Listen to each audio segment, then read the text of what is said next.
আসলে আল্লাহ পাক মানুষকে অসাধারণ বুদ্ধি এবং অভিজ্ঞতা দিছে, এই জন্য মানুষ কিসের ভিতর থেকে কি করে দেখেন কিভাবে এই গুহার মতো পাহাড়ের নিচ থেকে তারা কয়লা উৎপাদন করে নিয়ে আসতেছে গাড়ি দিয়ে।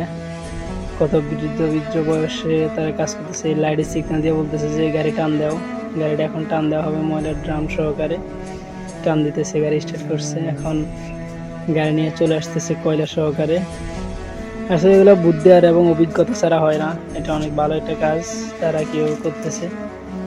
ভালো এবং রিক্সও আছে এগুলোর ভিতরে, কেউ তারা ভিতর থেকে মালগুলো নিয়ে আসতেছে, দেন রেলের সাহায্যে টেনে টেনে নিয়ে আসতেছে মেশিনের সাহায্যে।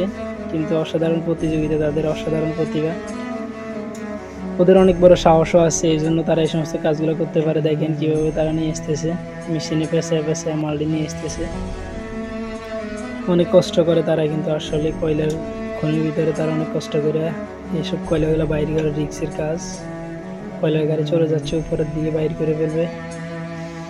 আসলে অসাধারণ প্রতিভা তাদের, আমার কাছে কিন্তু খুব ভালো লাগছে। কীভাবে আবার দুজন চলে আসছে এই গাড়ি দিয়ে, দেখতে পাচ্ছেন ভিতর থেকে দুজন গাড়ি দিয়ে চলে আসছে, একজন নেমে গেছে।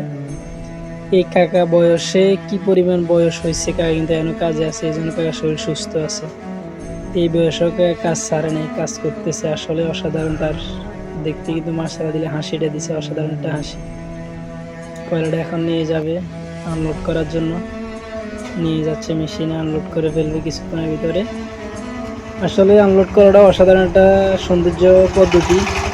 দেখেন কীভাবে আনলোড করে ফেলবে, মেশিনটা কাট করে দিব, কিছুক্ষণের ভিতরে পড়ে যাবে, পড়ে গেছে। অসাধারণ গাড়ি ভিতরে কেউ লোড করে দিল, খুব সুন্দর লাগছে আমার কাছে দেখে। কিন্তু আবার চলে যাচ্ছে গাড়ি, খুবই সৌন্দর্য তাদের এই সিস্টেমটা। এখন চলে যাচ্ছে আবার, এই আরো তিনজন চলে যাবে।